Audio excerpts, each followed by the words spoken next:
भी तो फ्रिज लूंगा ना।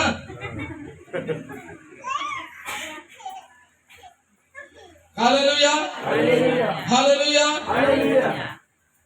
तब सडनली उन्होंने, मैं थोड़ा गलती कर दिया, मैं 5,000 के जगह अगर 5 लाख बोला होता तो भी डालती उस समय, क्योंकि उसका पति का जीवन उसके लिए बड़ा था। और उसी समय कोरोना बीमारी को अच्छा करने में किसी का ताकत। Hallelujah, hallelujah. उन्होंने साथ 5,000 डाला और मैंने यीशु के नाम से फोन में ही धमक दिया और कोरोना बीमारी अच्छा।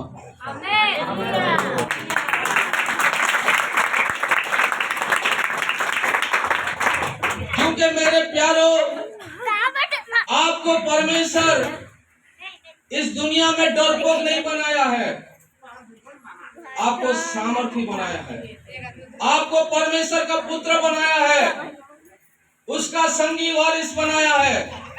क्योंकि सबसे बड़ा पाप क्या है? परंतु डरपोक और अविश्वासियों, घिनौनों, हत्यारों, व्यभिचारियों, टोनों, मूर्ति पूजकों और सब झूठों का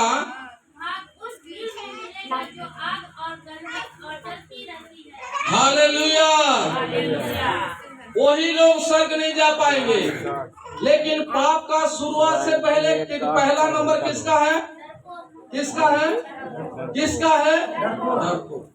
तो डरपोक का ऑपोजिट क्या है? साहसी। हालेलुया।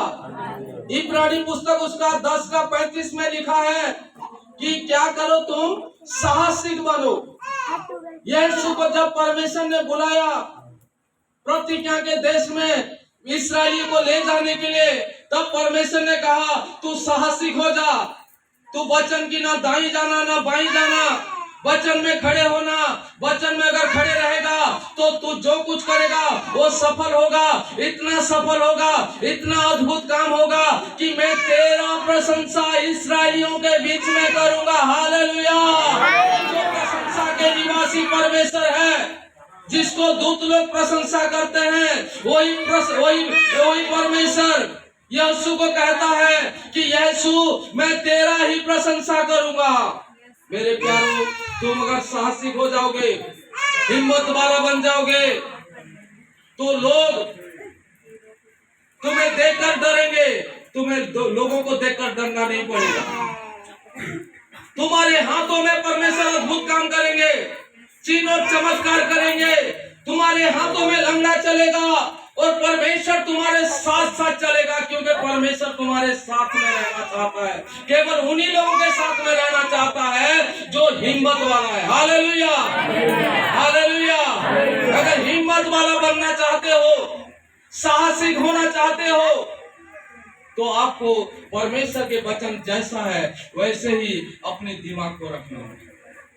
परमेश्वर की वचन अगर कहता है लंगड़ा चलेगा तो चलेगा, परमेश्वर की वचन कहता है कि बहरा सुनेगा तो सुनेगा, परमेश्वर की वचन अगर कहता है गूंगा बोलेगा तो बोलेगा ही बोलेगा, परमेश्वर की वचन अगर कहता है कि गरीब जो है धनवान होगा तो धनवान होगा। आप जानते हो, एलिया को परमेश्वर ने कहा तेरे रोटी के लिए मैं एक धनी व्यक्ति को तैयार किया हूं। ऐसा बोला? हाँ जी, ऐसा बोला? तेरे रोटी के लिए मैंने सारीफत का किसको तैयार किया हूं? किसको तैयार किया हूं? विधवा। किसको तैयार किया है? विधवा। कई बार हम अपनी रोटी के लिए क्या करते हैं? हम देखते हैं कौन किसका बड़ा बिल्डिंग है। किधर देखते हैं? किसका बड़ा बिल्डिंग, किसका सैलरी ज्यादा है। लड़की शादी देने में पहला चूज करते हैं कि लड़का कौन सा नौकरी करता है, उसका घर है कि नहीं है। Hallelujah, hallelujah. उसका बिल्डिंग कितना बड़ा है, कितना सैलरी मिलता है, लेकिन परमेश्वर का जो दृष्टि है वो कैसा है? परमेश्वर ने चुना है। किसको चुना है? उन्होंने एलिया की खाना देने के लिए किसको चुना है? विधवा। और एलिया ने जाकर के सोचा था, मैं विधवा को अगर बोलूंगा तो साथे साथ और पानी के साथ मुझे क्या रोटी लेकर के मेरे लिए आएगा। जब विधवा को देखा तो एलिया ने बोला कि मेरे लिए थोड़ा पानी लेके आना। परमेश्वर ने बोला होता तो साथे साथ रोटी के साथ ये पानी के साथ रोटी भी लेके आती, उन्होंने नहीं लिया। हालेलुया। तब एलिया ने सोचा कि परमेश्वर जो विधवा को बोलने का था, यही मैं जो बोल रहा हूं मेरे मुंह के द्वारा परमेश्वर बोलेगा। इसीलिए सारीपत का विधवा को परमेश्वर एलिया ने बोला कि तू पानी के साथ साथ क्या लेके आना? रोटी लेके। तब उस विधवा ने एक बात बोली कि हमारे घर में रोटी नहीं है, एक रोटी है। कितना रोटी है? एक रोटी है। खा के हम क्या करेंगे? मरेंगे। तो मरने के लिए ताकत चाहिए था क्या? ये बोलो, मरने के लिए ताकत चाहिए, पावर चाहिए मरने के लिए? कितने लोग विश्वास करते हो कि मरने के लिए पावर नहीं चाहिए? हाँ जी, मैं तो विश्वास करता हूं मरने के लिए पावर चाहिए। हालेलुया। क्योंकि यीशु मसीह क्रूस उठाने के लिए उनको पावर की जरूरत था, और उन्होंने जब तो यीशु पावर दिया। तो इधर सारीपत का जो विधवा है वो बोलती है कि मैं रोटी खाऊंगा और मरूंगा, यानी कि मरने के लिए उसको पावर की जरूरत है। आप लोगों को है कि नहीं है जी? मैं अभी दिखाऊंगा। आप सब मरने के लिए पावर इकट्ठा कर रहे हैं, मैं आपको अभी दिखाऊंगा। बड़ी ध्यान के साथ सुनो। हर एक बंदा क्या करता है? सुबह रोटी खाता है, हाँ जी, दोपहर को खाता है, फिर 4 बजे भी खा लेता है, फिर रात के 10 बजे भी खा लेता है, कई बार रात के 12 बजे भी कोई खा लेते हैं। हाँ जी, चलता कि नहीं चलता? हालेलुया। क्यों खाते हैं हम? जीने के लिए ना। क्यों खा रहे हैं हम? जीने के लिए। हम खाते हैं जीने के लिए। हम खाते हैं हम खाते हैं एक दिन मर जाते हैं। हम खाते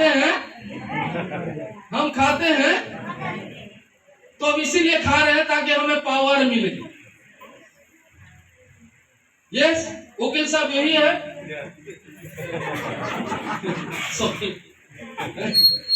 क्योंकि वकील लोगों का वही पूरा अच्छा, उन लोगों ने पूरा तर्क देते हैं ना। तो खाते हैं हम, क्या कर रहे हैं? हम मरने के लिए खा रहे हैं, पावर मिलेगा। Hallelujah, hallelujah. कई बार हम सोचते हैं कि अच्छा पहनेंगे तो हमारा नंगाई नहीं दिखा जाएगा। पहनते हैं हमारे नंगाई ढकने के लिए, और पहनते पहनते एक दिन मर जाते हैं। पहनते हैं नंगा होने के लिए, घर बनाते हैं रहने के लिए, और ऐसा एक दिन आता है जो घर बनाए हैं उसी घर से निकाले जा रहे हैं। तो घर बनाए हैं निकाले जाने के लिए। हालेलुया। मेरे प्यारों, परमेश्वर के वचन कहता है जो भोजन तुझे जीवित नहीं रख सकता, जो कपड़ा तुझे गर्म नहीं कर सकता, जो घर तुझे नहीं रख सकता, ऐसे बातों के लिए तू क्यों परिश्रम करता है? परिश्रम तू उसी के लिए कर जो तुझे तृप्त करेगा। मेरे प्यारों, परमेश्वर के वचन में वो सामर्थ है जो तुम्हारे हाथों से लंगड़ा चलेगा, अंधा देखेगा और मुर्दा जिंदा होगा, क्योंकि परमेश्वर के वचन जीवित है। हालेलुया। परमेश्वर के वचन कभी बदलने वाला नहीं है। एलिया ने विश्वास किया और सारीपत का विधवा को बोला, और परमेश्वर ने काम किया। एक विधवा को धनी बना दिया, क्योंकि परमेश्वर के वचन से, एलिया के वचन से विधवा ने विश्वास किया। क्या विश्वास किया? पहला सोना आ गया, रुपया आ गया, तभी उन्होंने रोटी दिया। उन्होंने विश्वास किया कि मैं धनी